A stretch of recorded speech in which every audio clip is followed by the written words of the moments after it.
In today's video, I am going to teach you how to convert email to HTML Klaviyo. The goal here is simple. You are going to take an HTML email file or raw HTML code and bring it into Klaviyo as a reusable template. Once it is saved as a template, you can use it later when building campaigns and flows, which helps you stay consistent and save time. Start by logging into your Klaviyo account and looking at the main navigation. Find Content, then go to Templates. This Templates area is where Klaviyo stores all of your saved email designs, including drag-and-drop templates and custom-coded ones. If you are trying to reuse an email layout across multiple sends, this is the right place to set it up. Next, click Create Template. This will open the template creation options.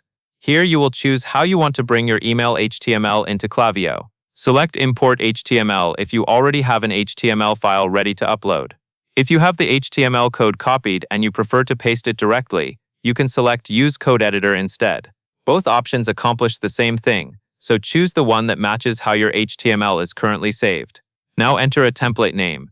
Use a name that makes sense later when you are searching, such as the type of email and a version or date. Clear naming is important once you have a growing library of templates because it makes updates and reuse much easier. After that, you will add your HTML. If you chose to upload, click Choose File and select your REBAU file from your computer. If you are using the code editor, paste your HTML into the editor window. Take a moment to ensure you are using the correct file or the complete code, since missing sections can affect how the email renders. When everything is in place, click Save Template. Klaviyo will store it in your templates list, ready for you to use whenever you create an email.